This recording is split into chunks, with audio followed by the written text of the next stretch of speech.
अर्जुन से बात करने के बाद विराग ने एक बार भी मोहब्बत को देखा नहीं था, उसे टाइम चाहिए था अपने इस गुस्से को हैंडल करने के लिए। विराग अच्छे से जानता था कि इस वक्त वो मोहब्बत के सामने अपने इन इमोशंस को शो नहीं कर सकता। मोहब्बत इन चीजों को हैंडल करने के लिए अभी प्रिपेयर नहीं थी। इस वक्त सभी लोग राठौर मेंशन में थे और राठौर मेंशन में दिवाली पार्टी के लिए गेस्ट भी आने लगे थे। विराग अभी स्टडी रूम में था और वो अपने आईपैड पर कुछ कर रहा था। उसने मेंशन की सिक्योरिटी के सारे कैमरा एक बार चेक कर लिए थे। अर्जुन स्टडी रूम में आया और फिर विराग को देखते हुए उससे बोला, सर प्रारंभ कर, आपको नीचे बुला रहे हैं। विराग ने अर्जुन को देखा और उससे बोला, तुम जाओ, मैं मोहब्बत को लेकर आ रहा हूँ। इतना बोलकर विराग स्टडी रूम से निकल गया। अर्जुन ने विराग को जाते देखा और फिर खुद से बोला, आई विश कि विराग सर के गुस्से का शिकार मोहब्बत मैम ना बने। बोलकर अर्जुन ने गहरी सांस ली और फिर वो नीचे चला गया। वही विराग जैसे ही बेडरूम में पहुंचा, उसकी नजर मोहब्बत पर ठहर गई, जो इस वक्त बेड के पास खड़ी थी और अपने दुपट्टे को सही करने में बिजी थी। मोहब्बत ने वही बेबी ब्लू कलर वाला लहंगा पहना हुआ था और उसे लहंगे में वो सारे चेंज थे जो मोहब्बत ने राइमा को बताए थे, और मोहब्बत ने जो भी बोला था वो सही था। उसके बताए हुए चेंज के बाद वो ड्रेस एक अलग ही नूर दे रही थी। मोहब्बत ने अपने दुपट्टे को सही किया और फिर उसने अपना सर उठाया। उसकी नजरें विराग की नजरों से जा मिली और वो दोनों एक दूसरे की आंखों में देखने लगे। विराग मोहब्बत की तरफ बढ़ते हुए उससे बोला, कहते हैं चांद जमीन पर नहीं आता, पर शायद आज कुछ तो हुआ है। अमावस में भी शायद कहीं से चांद आ गया है। बोलते हुए विराग मोहब्बत के सामने आकर रुका। मोहब्बत धीरे से बोली, आप मुझे चांद बोल रहे हैं? बोलते हुए वो विराग को देख रही थी। विराग मोहब्बत के चेहरे पर झुककर उसकी आंखों में देखते हुए उससे बोला, अगर तुम खुद को चंद समझ रही हो तो समझ सकती हो, शुगर तुम्हें किसी ने रोका नहीं है। मोहब्बत धीरे से बोली, मैं खुद को कुछ नहीं समझती, मतलब इतना भी बड़ा नहीं समझती, पर बोला तो आपने है और जब आपने बोला है तो कुछ तो समझूंगी ना मैं। विराग बोलते हुए मोहब्बत विराग की आंखों में देख रही थी। विराग ने कुछ पल मोहब्बत के चेहरे को देखा और फिर उसने मोहब्बत का हाथ अपने हाथ में लिया। मोहब्बत कुछ समझ पाती उससे पहले ही विराग ने मोहब्बत को घुमाया। मोहब्बत की पीठ विराग के सीने से लग गई थी। वही उन दोनों के बीच मोहब्बत का हाथ था जो उसकी पीठ से लगा हुआ था, जिसे विराग ने पकड़ा हुआ था। विराग झुककर मोहब्बत के कान में हंस की वॉइस में बोला, चांद पर्दों के पीछे भी छुपता है शुगर। तुम भी हो क्या पर्दों के पीछे? विराग की बात सुनते ही अनजाने में ही मोहब्बत के दिल की धड़कनें बढ़ चुकी थी और उसने अपने हाथों की मुट्ठी बना ली थी। मोहब्बत का वो हाथ जिसे विराग ने पकड़ा हुआ था, उस हाथ की मुट्ठी को विराग ने अपने हाथ से खोला और फिर उसने मोहब्बत की उंगलियों से अपनी उंगलियां इंटरविन कर ली।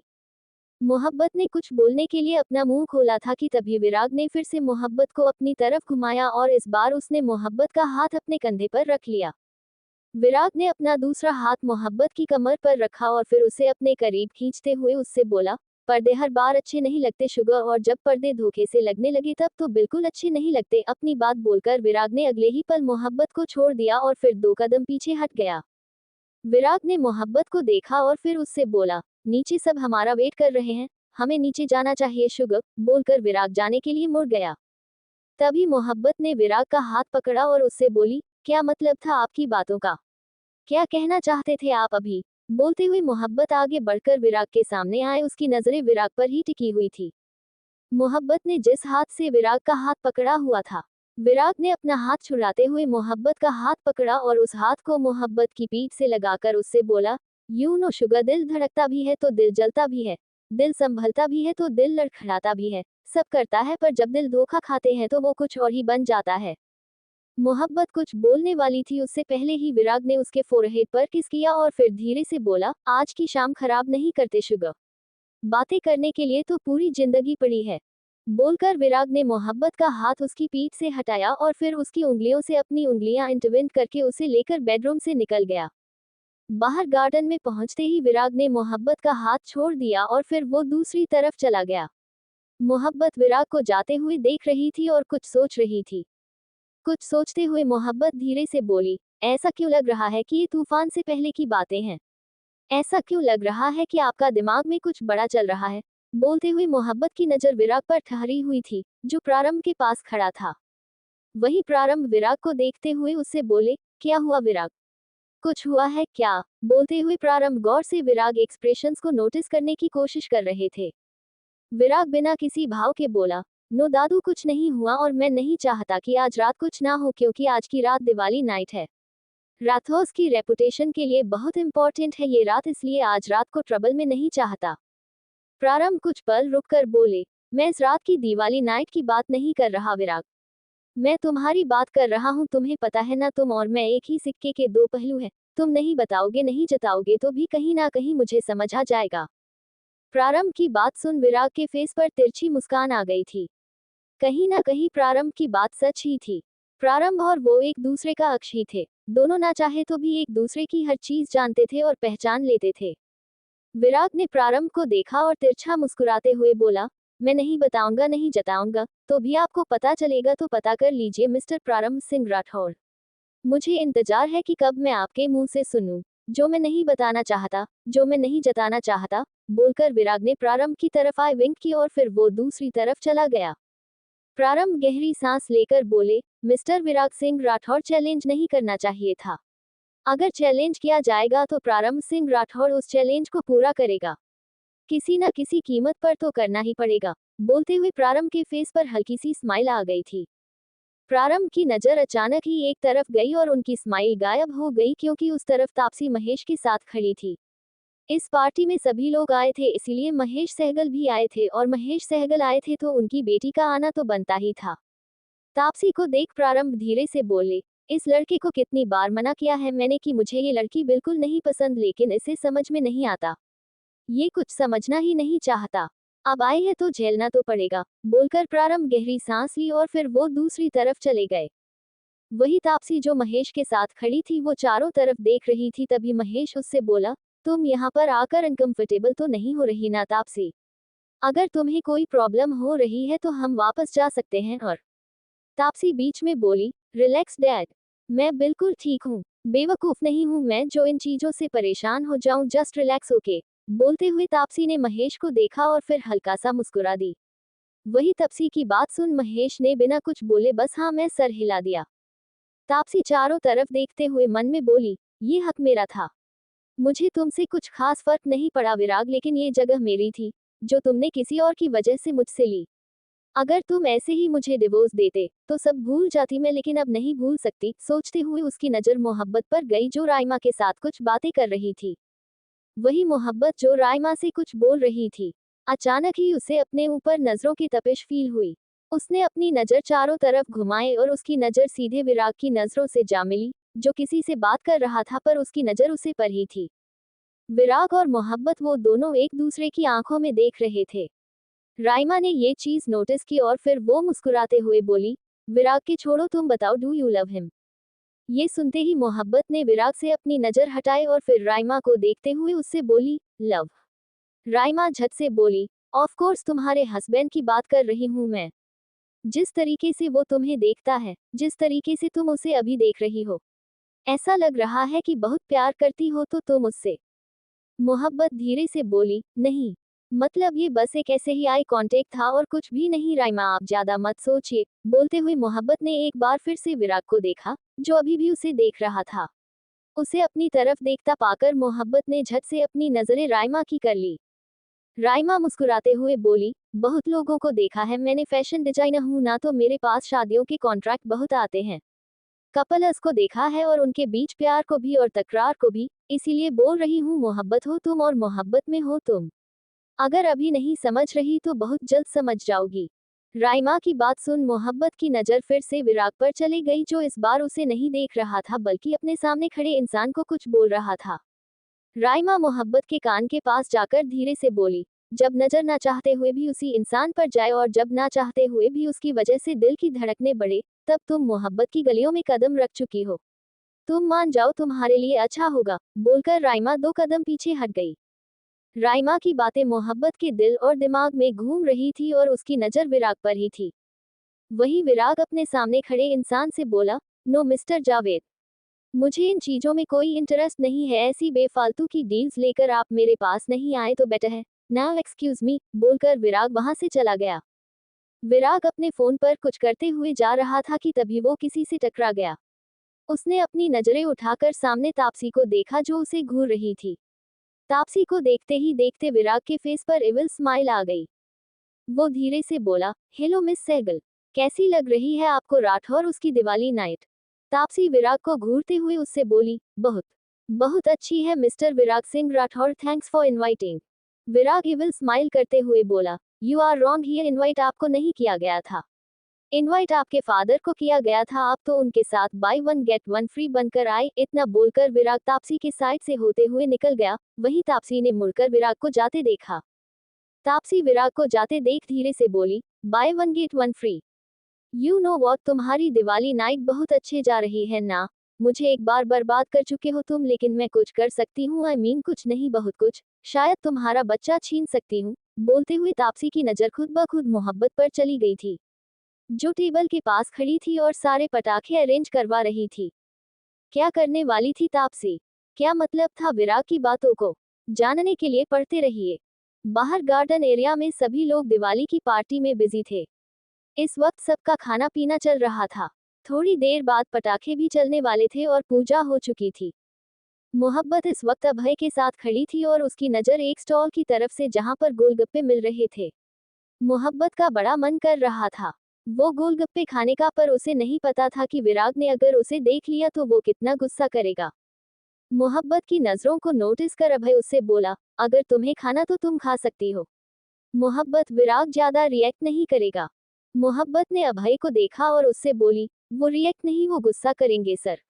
आपको नहीं पता, वो मेरी डाइट को लेकर बहुत ज्यादा केयरफुल रहते हैं और मैंने ये सब खाया तो मुझे डांट पड़ेगी।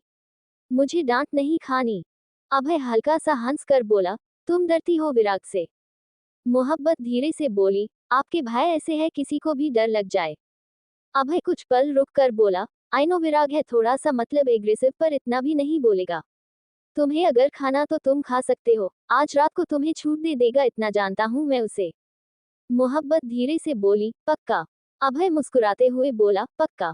अब जाओ, तुम्हें जो खाना तुम खाओ। अभय की बात सुन मोहब्बत ने हाँ में सर हिला दिया और फिर वो गोलगप्पे वाली स्टॉल की तरफ चली गई। स्टॉल के पास जाकर मोहब्बत ने एक प्लेट ले ली और फिर अपने गोलगप्पे खाने शुरू कर दिए थे। मोहब्बत ने 5 गोलगप्पे ही खाए थे कि तभी उसके पीछे से आवाज आई, सी आराम से शुगरवन, दिन में इतना नहीं खाना कि तुम्हें कल से एक्स्ट्रा केयरफुल रहना पड़े। ये सुनते ही मोहब्बत ने मुड़कर विराग को देखा जो उसे भी देख रहा था। इस वक्त मोहब्बत के मुंह में एक गोलगप्पा था, उसके दोनों गाल फूले हुए थे। मोहब्बत ने अपने मुंह का गोलगप्पा खत्म किया और फिर विराग से बोली, कल रहना पड़ेगा ना, कोई बात नहीं, कल का चलेगा, लेकिन आज आज मुझे खाना है। बोलकर मोहब्बत स्टॉल की तरफ मुड़ गई और फिर वो अपने गोलगप्पे एंजॉय करने लगी। गोलगप्पे खाते खाते ही मोहब्बत की आंखों में आंसू आ गए थे और उसकी नोज भी लाल हो चुकी थी। विराग जो इतनी देर से ये सब देख रहा था, उससे अब रहा नहीं गया और वो मोहब्बत के पास जाकर उससे बोला, क्यों खा रही हो इतना तीखा, जब नहीं खाया जरा शुगर। मोहब्बत विराग को देखते हुए उससे बोली, ऐसा नहीं है कि खाया नहीं जा रहा, पर इसे खाने में मजा आता है। आपको नहीं समझ में आएगा, लेट मी एंजॉय।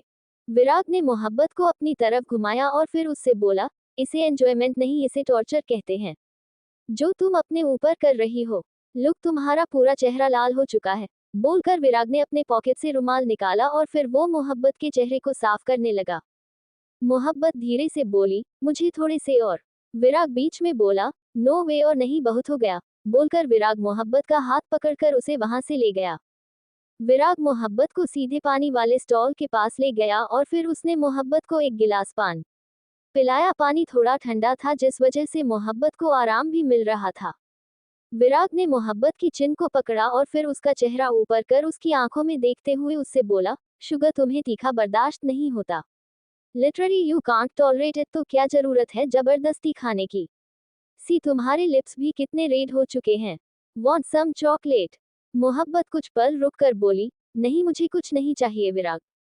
वो बस गोलगप्पे थे और गोलगप्पे ऐसे ही होते हैं।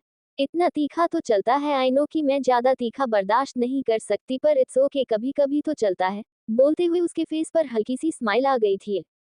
विराग ने मोहब्बत का चिन्ह छोड़ा और फिर उसके गाल पर हाथ रखकर उससे बोला, it's not okay for me. तुम्हें समझ में नहीं आ रहा कि मैं क्या बोल रहा हूँ? तुम्हारा चेहरा पूरा लाल हो चुका है।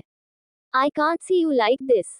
विराग के आखिरी लाइन सुनते ही मोहब्बत की हार्ट बीट बढ़ चुकी थी और वो बस अपनी मासूमियत भरी नजरों से विराग को देखने लगी थी। वही विराग ने मोहब्बत के लिए एक जूस का ग्लास उठाया और फिर वो उसे ऑरेंज जूस पिलाने लगा। जूस पीते हुए भी मोहब्बत की नजरें विराग के चेहरे पर ठहरी हुई थी। जिसके चेहरे पर इस वक्त उसके लिए सिर्फ और सिर्फ कंसर्न नजर आ रहा था। थोड़ी देर बाद विराग मोहब्बत से बोला, I know I am handsome sugar, पर इसका मतलब ये नहीं है कि तुम मुझे ऐसे क्रीपी नजरों से देखती रहो, ये मेरा हक है। ये सुनते ही मोहब्बत की आंखें बड़ी होगी और झट से उसने अपनी नजर दूसरी तरफ कर ली। तभी विराग मोहब्बत के चेहरे पर झुककर उसके कान में बोला, और मेरा मतलब ये भी नहीं था कि तुम अपनी नजर यूं ही फेर लो। बोलते हुए विराग ने मोहब्बत के गाल पर अपनी 2 उंगलियां रखे और उसका चेहरा अपनी तरफ किया। इस वक्त दोनों की नोच आपस में टच हो रही थी और दोनों साथ से आपस में मिल रही थी। इस वक्त मोहब्बत की धड़कनें इस कदर बढ़ी हुई थी जो विराग साफ महसूस कर सकता था और सब सुन भी सकता था। वो मोहब्बत की आंखों में देखते हुए उससे बोला, बस मेरे करीब आने से तुम्हारी धड़कनों का शोर इस कदर हो जाता है कि तुम लगती मासूम सी हो। पता नहीं क्यों बस लगती ही रहती हो। बोलकर फिर आप 2 कदम पीछे हट गया। मोहब्बत कुछ पल रुक कर बोली, विराग आप मुझसे नाराज है क्या? ये सुनते ही विराग मोहब्बत के चेहरे को देखने लगा जिस पर मासूमियत साफ नजर आ रही थी। उसने मोहब्बत को कमर से पकड़ अपने करीब खींच। उसके ऐसा करते ही मोहब्बत ने अपने दोनों हाथ विराग के कंधों पर रख लिए और वो विराग को ही देख रही थी। विराग मोहब्बत से बोला, तुम्हें क्या लगता है शुगर मैं तुमसे नाराज हूँ? मोहब्बत विराग को देखते हुए उससे बोली, बेडरूम में जिस तरीके से आपने बात की और उसके बाद जैसे आप मुझे छोड़ कर गए उससे मुझे यही लग रहा है कि आप मुझसे नाराज है, पर मैंने तो कुछ भी नहीं किया। सच में, मैं तो आपकी सारी बात मान रही हूँ ना, फिर आप मुझसे कैसे नाराज हो सकते हो? विराग कुछ पल रुक कर बोला, इतने दिनों में तुम मुझे इतना समझ गई हो ना शुगर कि मेरी नाराजगी के लिए किसी स्पेसिफिक रीजन की जरूरत नहीं है। I am aggressive. वो तुम पर भी निकल सकता है, किसी और पर भी निकल सकता है। मोहब्बत विराग की आंखों में देखते हुए उससे बोली, इतने दिनों में आपको इतना समझ चुकी हूँ कि आप मेरे ऊपर बेवजह का गुस्सा नहीं निकाल सकते। अगर समझने की बात है तो मैं समझ रही हूँ आपको कि आप एग्रेसिव जरूर है, पर मेरे केस में आप बहुत शांत है। मोहब्बत की बात सुन विराग बस टटक उसे देखने लगा था। वो दोनों एक दूसरे की आंखों में देख रहे थे, कोई कुछ बोलना कि तभी वहां पर अभय आकर बोला, तुम दोनों के नैना लड़ाना के हो चुके हो तो हम दिवाली नाइट की आखिरी चीज करें जो कि सबसे स्पेशल है। ये सुनते ही विराग और मोहब्बत ने एक दूसरे के ऊपर से नजरें हटाए और फिर उन दोनों ने अभय को देखा। मोहब्बत अभय को देखते हुए उससे बोली, पटाखे पटाखे की बात करें ना सर। अभय मुस्कुराते हुए बोला, ऑफ कोर्स तुम्हें पसंद पटाखे। मोहब्बत एक्साइटमेंट से बोली, मुझे तो सबसे ज्यादा पसंद है। ज्यादा बड़े वाले नहीं पर छोटे छोटे पसंद है, और मैं हर साल पता कर चलती थी और मम्मा मुझे हर साल डांटती थी। इवन इतना बोलते ही मोहब्बत रुक गई और उसके फेस की स्माइल धीरे धीरे गायब होने लगी। तभी विराग अभय से बोला, अरेंज करो। आज शुगर पटाखे जलाएगी जितना वो जलाना चाहती हो और आज भी उसे रोकेगा भी नहीं। ये सुनते ही मोहब्बत ने विराग को देखा और उसके फेस पर स्माइल वापस आ गई। थोड़ी देर में सभी लोगों ने पटाखे जलाने शुरू कर दिए थे। मोहब्बत इस वक्त एक जगह पर खड़ी थी जहां से वो इस वक्त फुलझड़ियां जला रही थी। सारे पटाखे में से उसका सबसे फेवरेट फूल झड़ी थी और दूसरा अनार बम। अभय ने एक नजर मोहब्बत को देखा और फिर विराग को जो उसे देख रहा था। अभय कुछ पल रुककर बोला, रिलैक्स, ठीक रहेगी वो। अगर वो हमेशा से पटाखे जलती है तो उसे कुछ नहीं होगा, ओके? विराग मोहब्बत को देखते हुए अभय से बोला, आई नो अभय, बट मेरा कंसर्न एक तरफ है और मैं अपने कंसर्न को साइड नहीं कर सकता। एक काम करो, इस पर नजर रखो। मैं थोड़ी देर में आता हूँ, I have important call to make, okay? बोलकर विराग ने एक नजर अभय को देखा और फिर वो वहां से चला गया। वही तापसी जो एक कोने में खड़ी थी, वो मोहब्बत को घूर रही थी। मोहब्बत की खुशी उसे बिल्कुल भी रास नहीं आ रही थी। उसका मुस्कुराता चेहरा उसकी आंखों में इस कदर छुप रहा था कि वो उसे बस बर्बाद कर देना चाहती थी। तापसी मोहब्बत को देखते हुए धीरे से बोली, इतनी खुश हो ना तुम, इतनी खुश हो कि तुम्हें ये नहीं दिख रहा कि तुम्हारी वजह से कोई इस कदर परेशान है कि वो खुशी नहीं हो पा रहा। मैं खुश नहीं हो पा रही तुम्हारी वजह से मोहब्बत कश्यप तो। इतना बोलते ही तापसी की नजर टेबल्स पर रखे हुए पटाखों पर गई और उसकी नजर एक पटाखे पर रुक गई। उस पटाखे को देखते हुए तापसी धीरे से बोली, अगर मैं खुश नहीं हूँ और तुम मेरी इस ना खुश होने के रीजन हो तो कुछ तो होना चाहिए ना। एटलीस्ट आग तो लगनी चाहिए, धमाका होना चाहिए, तुम्हारी आंखों में आंसू आने चाहिए तो आएंगे मोहब्बत कश्यप, तुम्हारी आंखों में आंसू आएंगे। बोलते हुए तापसी के फेस पर स्माइल आ गई थी। मोहब्बत इस वक्त जहां पर खड़ी थी वहां पर सिर्फ वही थी, उसके आसपास लोग आपस में बिजी थे और कई फैमिलीज भी थी वहां पर, इसलिए सपना अलग अलग ग्रुप बनाए हुए थे। अभय जो मोहब्बत को नोटिस कर रहा था उस पर नजर रख रहा था। एक वेटर उसके पास आया और वो उसे कुछ बोलने लगा, इसलिए अभय का ध्यान भी मोहब्बत पर से हट चुका था। मोहब्बत ने एक रॉकेट आगे बढ़कर रखा और फिर वो रॉकेट को जलने लगी थी। वही उसे बात का बिल्कुल होश नहीं था कि उसके पीछे तब सीट है जिसे एक नाजी बम के साथ एक लड़ी लगा दी थी जो सीधे मोहब्बत के पास जा रही थी। रॉकेट को जलाने के बाद मोहब्बत खड़ी होकर झट से पीछे हट गई। वो अब जिस जगह पर खड़ी थी लड़ी की आखिरी पॉइंट उसके लहंगे को टच कर रही थी। मोहब्बत रॉकेट चलते हुए देख रही थी। वही तापसी ने अपने लाइटर निकाली और उसने नाजी बम जला दिया। तापसी मोहब्बत को घूरते हुए पीछे हटने लगी थी। वहीं एक झटके के साथ वो नाजी बम ब्लास्ट हुआ और उसके ब्लास्ट की आवाज इतनी तेज थी कि सभी का ध्यान उसे तरफ चला गया था। वही मोहब्बत जो उसके इतने पास खड़ी थी उसकी चीख निकल गई और वो पीछे हट गई। वो लड़ियां जो नाजी बम के साथ लगी हुई थी वो भी लगातार जलने लगी थी। ऊपर से वहां पर दूसरी तरफ रॉकेट भी चल रहा था। मोहब्बत उन सारे पटाखों के बीच फंस चुकी थी। मोहब्बत नाजी बम के इतने पास थी कि उसके फटने की वजह से उसके कान सुन्न पड़ चुके थे और उसके कपड़ों पर कई जगह उसकी चिंगारियां भी आई थी, जिससे उसके कपड़ों को हल्का हल्का जला भी दिया था। मोहब्बत ने अपने दोनों कान पर हाथ रख लिया और उसने अपनी आंखें बंद कर ली। इस वक्त उसकी आंखों से लगातार आंसू बह रहे थे। मोहब्बत बहुत ज्यादा डरी हुई थी क्योंकि लड़कियां अभी भी फट रही थी और वही वो हिल भी नहीं पा रही थी। सबका ध्यान वही पर था। वही अभय वो मोहब्बत के पास जाने वाला था कि तभी किसी ने उसका हाथ पकड़कर उसे रोक दिया क्योंकि वहां पर इतना धुआं हो चुका था कुछ भी साफ नहीं दिख रहा था। एक आखिरी लड़ी जो मोहब्बत के लहंगे के पास थी, इन शॉर्ट उसके पैरों के पास थी। इससे पहले कि वो फटती किसी ने मोहब्बत की बाह पकड़कर उसे पीछे की तरफ खींचा और मोहब्बत के मुंह से चीख निकल गई। किसने खींचा मोहब्बत को? जानने के लिए पढ़ते रहिए।